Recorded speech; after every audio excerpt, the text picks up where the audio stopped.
Or like that.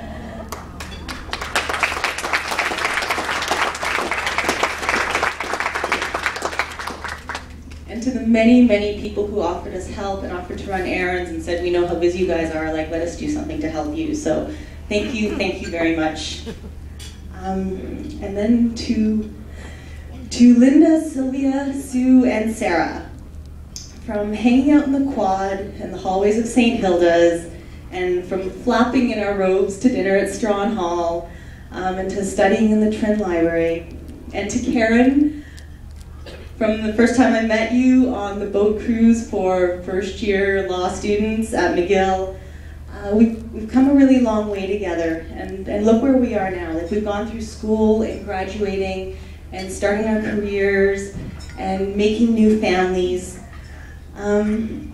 So to all of you, I just want to say you are the ideal women. You're incredibly smart, you're accomplished, you're capable of absolutely everything, you're beautiful and you're strong. And I've been really lucky to have that like amazing bond of female friendship with you guys. Like we always stand up for each other. We celebrate the things that happen to each other like they've happened to us. And you're also the people that I always want to talk to for like the kind of advice I know I would give myself if I wasn't kind of clouded in the moment. So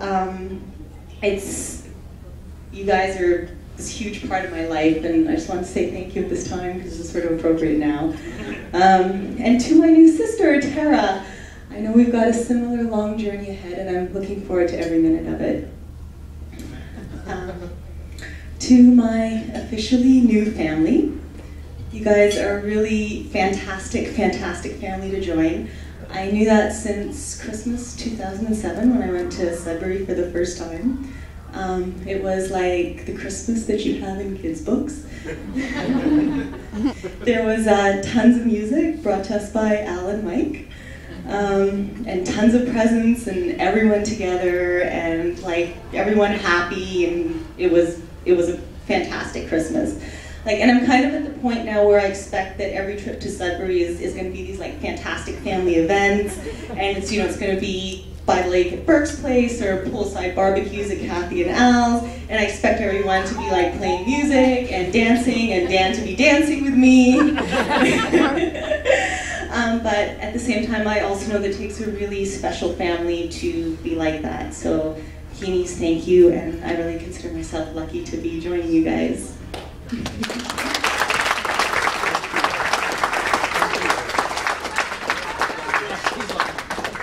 To Papa, who couldn't make the trip down here, I love your approach to life.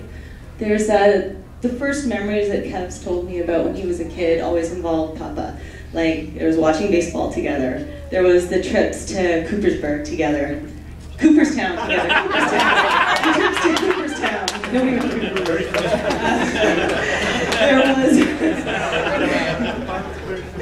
There was going for a haircut followed by a donut on Saturdays.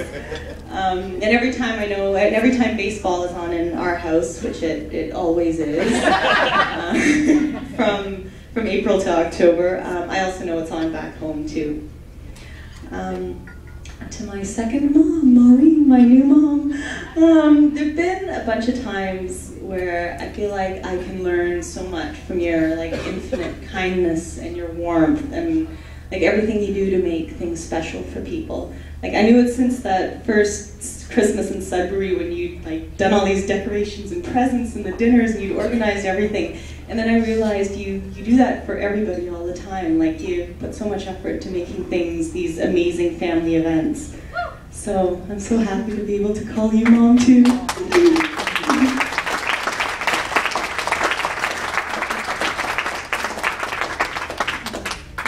To my mom and dad, there's so much to say about being a family and closeness that I can't sort of even begin to touch on that now. But what I did want to do was share like my first memory that I remember of us as a family, just to give you some idea what it was like. So this is when I was 2 or 3 years old, and this happened every night. I'd be watching Polka Dot Door, and my mom would be making dinner, and then my dad would come home, and my mom and I would run to the door and kiss him hello. And it was kind of after I wrote that I realized that whenever Kevin or I come home, the other person always runs to the door and kisses them hello, like wherever you are in the house. Thank you.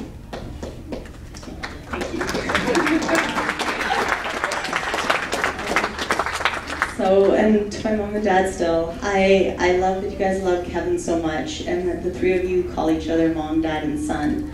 My dad, by the way, introduces Kevin as his son all the time. The last time he was in the hospital, he told the nurses that Kevin was his son. I'm sure they were wondering who I was.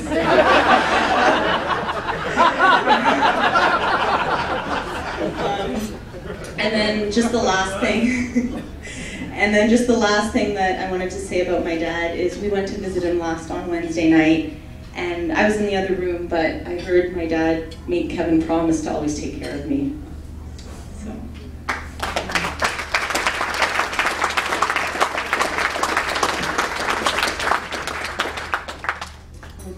To Harmony, who I know loves Kevin from where she is, and I think you're blessing us right now. So I guess getting married is one of those moments when you really start thinking about how important your family is. And one of the resolutions that I made personally was, I know kind of like going forward, is like I want to do my part to like keep the family like close and like this warm and great, wonderful place to be, and all the traditions alive. So, and, you know, Harmony did that for our family, and Gammy and Papa did that for the Keeneys. So, you know, I know how big that is, and it's really important.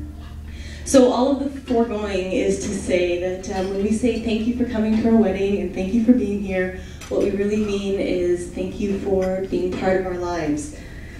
And seeing everyone like kind of eating and drinking and being happy and hopefully dancing afterwards, it's big. It's kind of like you're blessing our marriage, so please do it.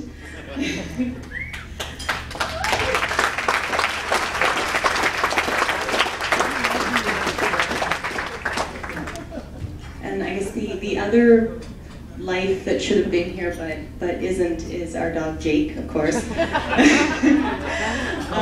Most of you have met him. You know that he's like 90% the cuddliest, sweetest dog in the world and like 10% monster.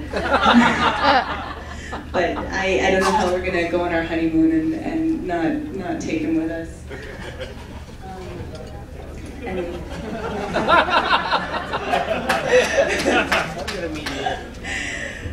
So finally, to my new husband. We decided that we wouldn't get all romantic in our speeches, so I'm just going to say this. When I met Kevin for the first time in front of the elevators at our old apartment, I knew two things. A, I knew he was going to ask me out.